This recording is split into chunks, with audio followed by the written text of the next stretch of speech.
نحمده ونصلي على رسوله الكريم اما بعد فاعوذ بالله من الشيطان الرجيم بسم الله الرحمن الرحيم قال الله تبارك وتعالى ان عدة الشهور عند الله 12 شهرا في كتاب الله يوم خلق السماوات والارض منها 4 حرم ذلك الدين القيم فلا تظلموا فيهن انفسكم صدق اللہ العظیم۔ السلام علیکم ناظرین، آپ دیکھ رہے ہیں Islamic daily dose YouTube channel, اور آج کی اس ویڈیو میں آپ سے دو امور یعنی محرم الحرام کی فضیلت کی وجہ اور دوسرا شرعیت و سنت سے ثابت شدہ وہ دو امور جو اس مہینہ کے ساتھ خاص ہیں ان کے متعلق چند معروضات پیش کروں گا۔ چنانچہ ناظرین، حق سبحانہ و تعالی نے اپنی قدرت کاملہ کے ذریعے سے جب سے اس کائنات کو وجود بخشا، اسی وقت سے اللہ تعالی نے اس کائنات میں رہنے والے انسانوں کے لیے مہینوں کی تعداد بھی مقرر فرما دی۔ چنانچہ اللہ تعالی نے پارہ نمبر 10 سورہ توبہ میں یوں ارشاد فرمایا، ان عدت الشہور عند اللہ 12 شہرا فی کتاب اللہ یوم خلق السماوات والارض، کہ جب سے اللہ تعالی نے آسمان و زمین کو وجود بخشا ہے اسی وقت سے اللہ تعالی نے مہینوں کی تعداد بھی 12 مقرر فرما دی ہے۔ پھر فرمایا منہا 4 حرم، ان میں سے 4 مہینے ایسے ہیں جو کہ حرمت والے ہیں، بزرگی والے ہیں، عزت اور شرافت والے مہینے ہیں۔ پھر اللہ رب العزت نے 12 مہینوں کی تعداد مقرر فرما کر ان میں سے 4 مہینوں کا استثناء فرمایا اور ان کی حرمت کا اعلان کر دیا، لیکن ان کی تعیین نہیں فرمائی کہ وہ 4 مہینے حرمت والے کون سے ہیں۔ تو اب قرآن کے بعد ہمارے علم کا سب سے معتبر اور سب سے بڑا ذریعہ وہ حدیث مبارکہ ہے۔ جب ہم حدیث مبارکہ کو دیکھتے ہیں تو اس میں جا بجا طور پر متعدد مقامات پر آپ صلی اللہ علیہ وسلم نے ارشاد فرمایا کہ اللہ رب العزت کے نزدیک جو 4 بابرکت اور 4 محترم اور مکرم اور معزز مہینے ہیں وہ یہ 4 مہینے ہیں، نمبر 1 رجب، نمبر 2 ذوالقعدہ،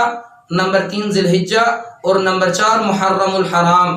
گویا کہ قرآن اور حدیث سے ان 4 مہینوں میں سے ایک محرم الحرام بھی ہے جو کہ محترم اور حرمت والا مہینہ ہے۔ پھر قرآن و حدیث کے اندر محرم الحرام کی حرمت ثابت ہونے کے بعد اب اس بات میں کسی قسم کا کوئی شبہ نہیں رہ جاتا کہ محرم الحرام کی فضیلت صرف اور صرف سیدنا حسین بن علی رضی اللہ تعالیٰ عنہ کی شہادت ہی کے ساتھ خاص ہے، بلکہ اگر ہم تاریخ اسلام سے تھوڑا سا آگے بڑھ کر تاریخ انسانیت کا مطالعہ کریں تو بڑے واضح طور پر ہمیں یہ پتہ چلتا ہے کہ حضرت آدم علیہ السلام کا خمیر جس مہینہ میں تیار کیا گیا، حضرت آدم علیہ السلام کو جس مہینہ کے اندر سجدہ کروایا گیا، جس مہینہ میں حضرت آدم علیہ السلام کو پیدا کیا گیا، جس مہینہ کے اندر حضرت آدم علیہ السلام کے سر پر تاج نبوت رکھا گیا، وہ محرم الحرام ہی کا مہینہ تھا۔ پھر اس کے بعد حضرت نوح علیہ السلام کی کشتی جس مہینہ کے اندر جودی پہاڑ پر ٹھہری وہ بھی محرم الحرام ہی کا مہینہ تھا۔ اس کے بعد حضرت ادریس علیہ السلام کو جس مہینہ کے اندر درجات علیٰ عطا کیے گئے وہ بھی محرم الحرام ہی کا مہینہ تھا۔ اس کے بعد حضرت ابراہیم علیہ السلام کو جس مہینہ کے اندر چیخا سے نکالا گیا وہ بھی محرم الحرام کا مہینہ تھا، اور حضرت یونس علیہ السلام کو جس مہینہ کے اندر مچھلی کے پیٹ سے خلاصی نصیب ہوئی وہ بھی محرم الحرام ہی کا مہینہ تھا۔ پھر اس کے بعد حضرت یوسف علیہ السلام کو جس مہینہ میں ایک لمبی جدائی کے بعد اپنے والد سے وصل نصیب ہوا وہ بھی یہی محرم الحرام ہی کا مہینہ تھا۔ اور پھر اس کے بعد چلتے چلتے حضرت موسیٰ علیہ السلام اور ان کی قوم کو جس مہینہ کے اندر فرعون سے نجات ملی وہ بھی محرم الحرام ہی کا مہینہ تھا۔ اور اس کے بعد حضرت عیسیٰ علیہ السلام کو بھی جس مہینہ کے اندر نبوت سے نوازا گیا وہ بھی محرم الحرام ہی کا مہینہ تھا۔ پھر تاریخ انسانیت سے ذرا پیچھے ہٹ کر تاریخ اسلام کو دیکھا جائے تو آپ صلی اللہ علیہ وسلم کی ہجرت کی طرف منسوب جس سال کا اور جس سن کا آغاز کیا گیا وہ بھی محرم الحرام ہی سے کیا گیا۔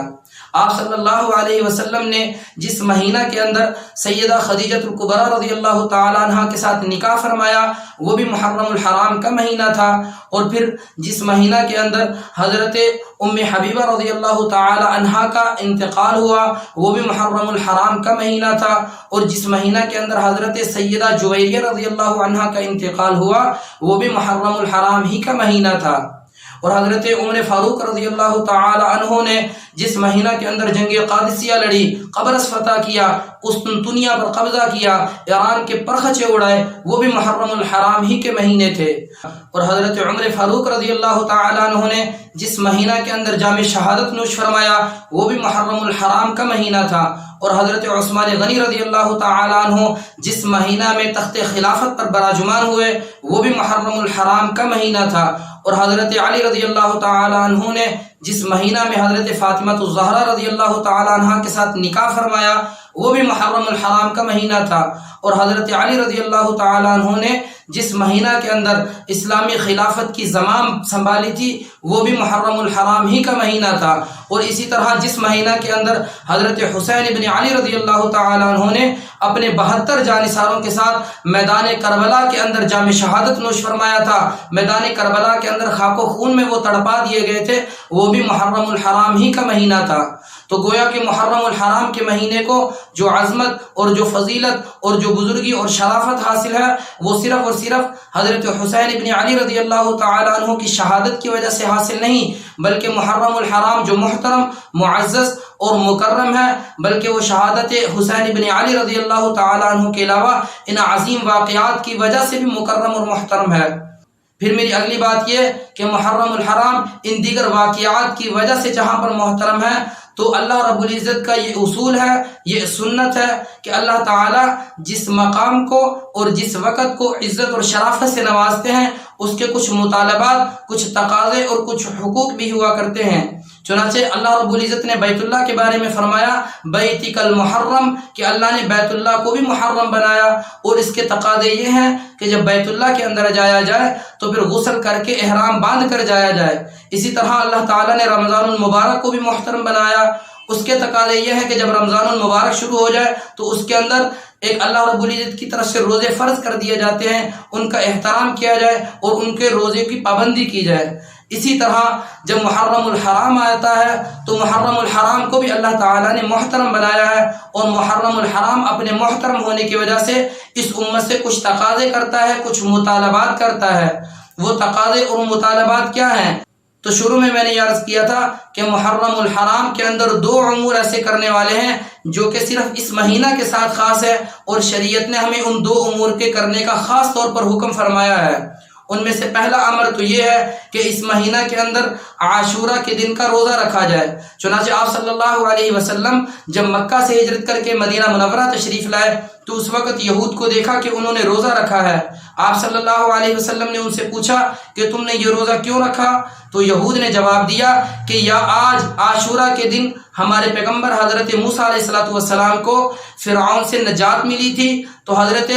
موسیٰ علیہ السلام نے شکرانے کے طور پر یہ روزہ رکھا تھا، تو ہم بھی اپنے نبی کی سنت کے طور پر یہ روزہ رکھتے ہیں۔ تو محبوب صلی اللہ علیہ وسلم نے فرمایا کہ موسیٰ علیہ السلام میرا بھائی ہونے کی وجہ سے میرا زیادہ حق بنتا ہے کہ میں روزہ رکھوں۔ تو آپ صلی اللہ علیہ وسلم نے پھر ہر سال عاشورہ کے دن روزہ رکھنے کا حکم ارشاد فرمایا۔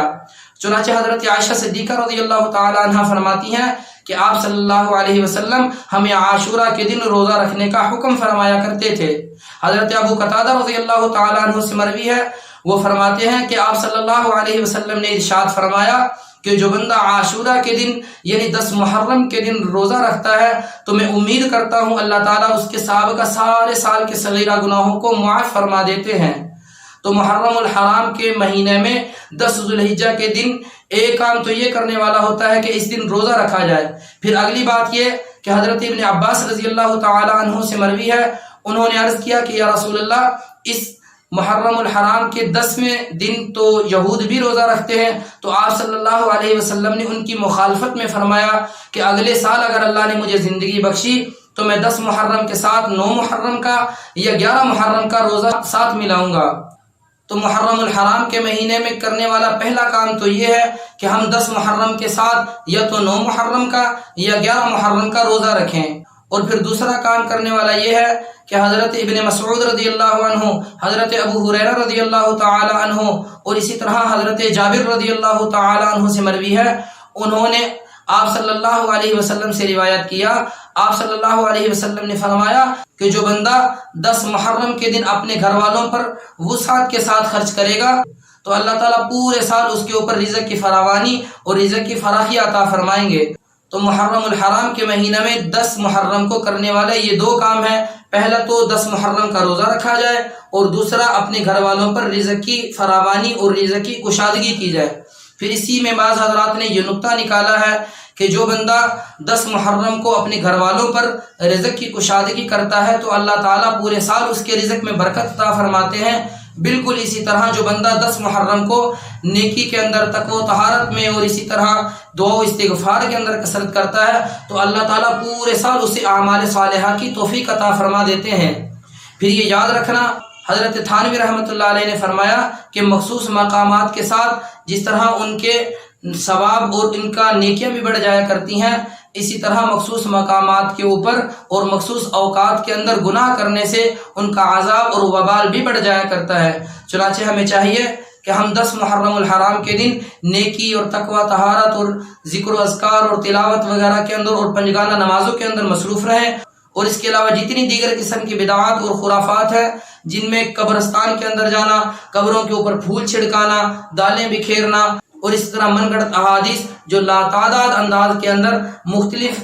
یہ سوشل ویب سائٹس، فیس بک اور واٹس ایپ اور ٹویٹر وغیرہ پر یہ شیئر کی جاتی ہیں، یہ ساری کی ساری چیزیں یہ بالکل غیر شرعی اور غیر ثابت ہیں۔ لہذا ہمیں ان تمام کی تمام چیزوں سے بچنا چاہیے۔ دعا ہے کہ اللہ رب العزت ہمیں محرم الحرام کی تمام برکات اور اللہ کی طرف سے نازل ہونے والی تمام توجہات کا مستحق بنائے، اور تمام کے تمام فیوز اور برکات سے پورا مستفید ہونے کی توفیق عطا فرمائے۔ وآخر دعوانا ان الحمد للہ رب العالمین۔